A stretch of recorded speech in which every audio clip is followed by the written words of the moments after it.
Bonjour Alexis, vous êtes journaliste vous êtes cofondateur du site Le Monde Moderne et aujourd'hui vous allez nous parler évidemment de l'actualité.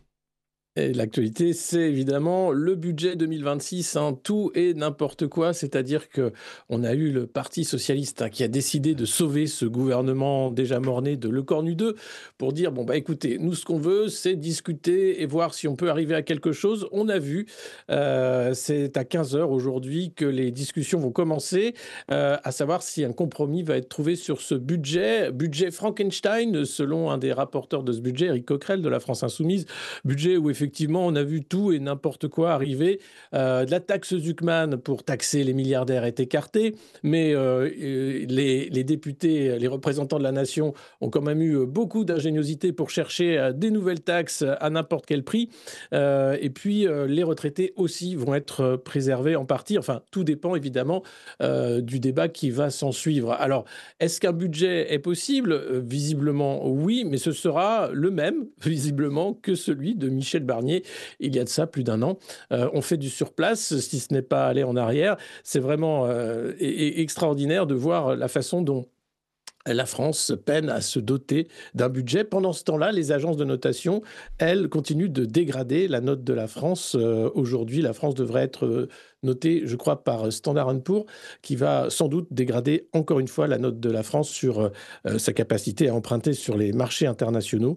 Et donc, on a vu également des alliances de fait particulières pendant les discussions de ce budget entre le Rassemblement national, les macronistes, les socialistes qui essayent de faire passer leurs mesures de justice fiscale, comme ils l'appellent, c'est-à-dire taxer les plus riches, même si, comme je vous le disais, la taxe Zuckman a été évacuée. Donc on est loin du compte et je ne sais pas ce qui va en sortir. Peut-être une censure. D'ailleurs, Boris Vallaud du Parti socialiste expliquait ce matin dans les pages du Parisien que le Parti socialiste n'excluait pas une censure si le budget n'arrivait pas à la justice fiscale.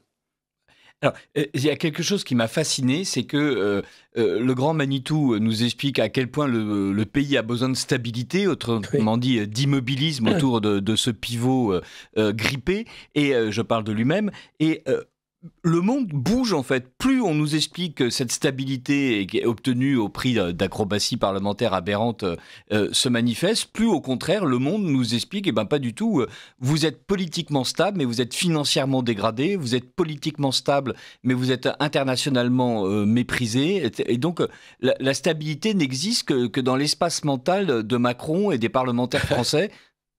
Alors, la stabilité, je crois que pour eux, c'est la stabilité de leur siège, la stabilité du poste, la peur de voir une dissolution arriver et de tout perdre à quelques semaines des municipales et à quelques mois des présidentielles.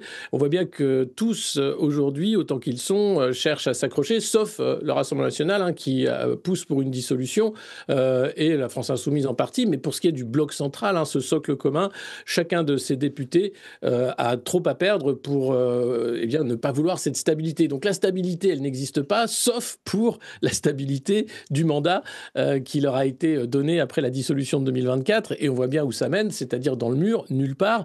Et tous ces gens, en fait, et là où je pense qu'il y a un dégoût de la part de nombreux Français vis-à-vis de la classe politique, gagnent du temps, en réalité, par rapport aux échéances électorales qui arrivent, hein, comme je le disais, les municipales, l'élection présidentielle, évidemment, de 2027, sans résoudre les problèmes, puisque ces discussions sont stériles, on le voit, hein, un budget de briques et de broc qui va peut-être passer, mais qui n'empêche pas la France de continuer de voir le chômage augmenter, de voir la dette exploser. C'est encore 310 milliards d'euros que la France va emprunter l'an prochain sur les marchés financiers. Donc, un budget qui fera quelques milliards d'économies sera loin du compte. La France continue de vivre à crédit.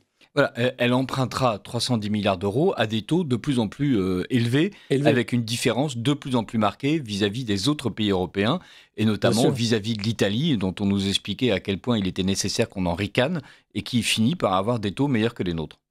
C'est ça, c'est exactement ça. Et la question, bien sûr, du tragique destin à la grecque de la France se pose, hein. Alors, c'était évacué d'un revers de main de la part des Pierre Moscovici et autres, mais aujourd'hui, on peut se demander si on continue avec Emmanuel Macron jusqu'en 2027, si le but, finalement, c'est pas la tutelle. On est déjà en partie sous tutelle de la Banque centrale européenne et de la Commission européenne, puisqu'on doit respecter un cadre budgétaire contraignant avec d'ailleurs des incitations qui vont parfois jusqu'à l'amende et jusqu'à pousser encore plus loin la France à adopter un budget déjà contraint. Mais la question, c'est celle du FMI. Est-ce qu'à un moment, le FMI va se pencher aussi sur le cas français, sachant que lors d'un sommet récent européen, Matteo Renzi, l'ancien Premier ministre italien, s'inquiétait énormément du sort de la France, hein, qui est vraiment le malade de l'Europe, en disant maintenant, on ne sait vraiment pas ce qui va se passer. Et si la France tombait aux mains des extrêmes, puisque c'est la peur de ce bloc central, alors là, ce serait peut-être la fin de l'Europe telle que nous la connaissons.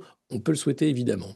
On peut le souhaiter. En attendant, ce qui permet à la France de continuer d'exister, c'est la grande confiance qu'ont les dirigeants européens dans la capacité qu'a l'État français à voler les Français à travers des impôts de plus en plus confiscatoires, à l'énorme masse d'épargne que les Français ont prudemment constituée. D'ailleurs, Moscovici leur en veut à mort. Et donc, il y a l'idée quand même d'une spoliation possible, où on nous expliquera bien sûr que c'est pour le bien commun et la stabilité, et la Macronie, et la PPE, et... Oui, c'est exactement ça. C'est-à-dire que systématiquement, on va dire aux Français qu'il faut faire des efforts, qu'il faut se sacrifier. Alors, c'est les apprentis qui vont prendre cher, les jeunes, puis les retraités. Enfin, pas une classe sociale, pas une génération ne va souffrir des incuries en fait constatées des gouvernements successifs.